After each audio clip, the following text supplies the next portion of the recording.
Right information YouTube ચેનલમાં આપ સૌનું સ્વાગત છે।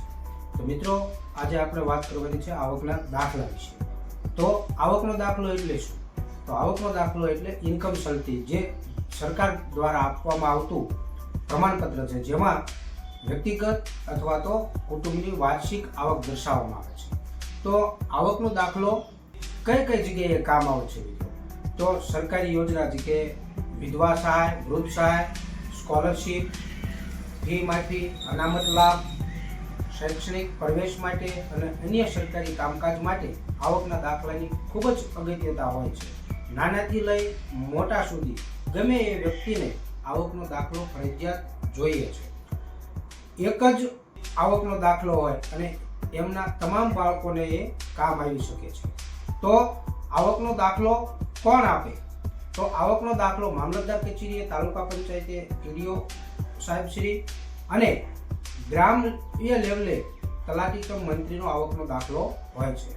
પહેલા તાલુકા પંચાયતથી આવકનો દાખલો મળતો અને 1 વર્ષની જેની સમય મર્યાદા હતી। હાલ અત્યારે ગ્રામ પંચાયતે ખાતે આવકનો દાખલો જે એનું પ્રમાણપત્ર છે એ મળે છે અને હાલ 3 વર્ષની એની સમય મર્યાદા છે। દરેક કચેરીમાં, દરેક જગ્યાએ અત્યારે હાલ ગ્રામ પંચાયતનું આવકનું પ્રમાણપત્ર ચાલતું હોય છે। તો મિત્રો, આગળ જોઈએ કે એમાં પુરાવા કયા કયા જોઈએ છે।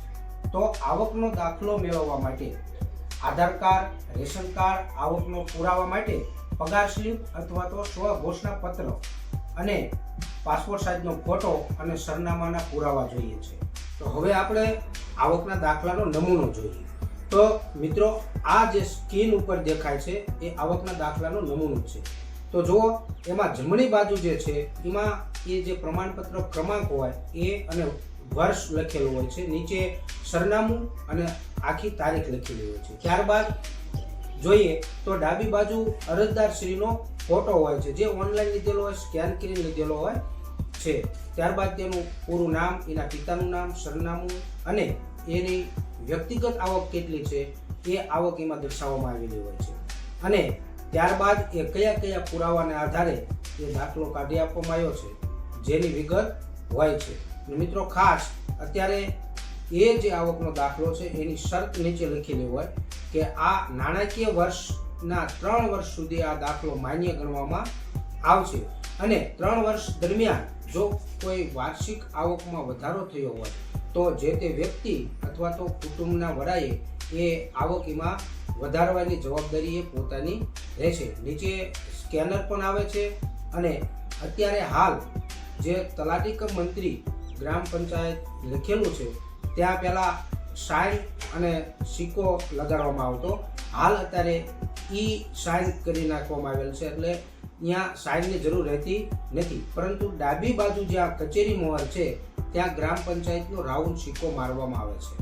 તો મિત્રો, આ તમામ માહિતી જે છે એ એકદમ સરળ અને દરેક વ્યક્તિને કામ આવે એવી છે, માટે દરેકને વિનંતી કે આ ચેનલને લાઈક કરો, શેર કરો, સબસ્ક્રાઇબ કરો અને 5 માણસને મોકલો, જેથી કરીને આવકનો દાખલો કાઢવામાં કોઈ પણ વ્યક્તિને અગવડતા ન પડે।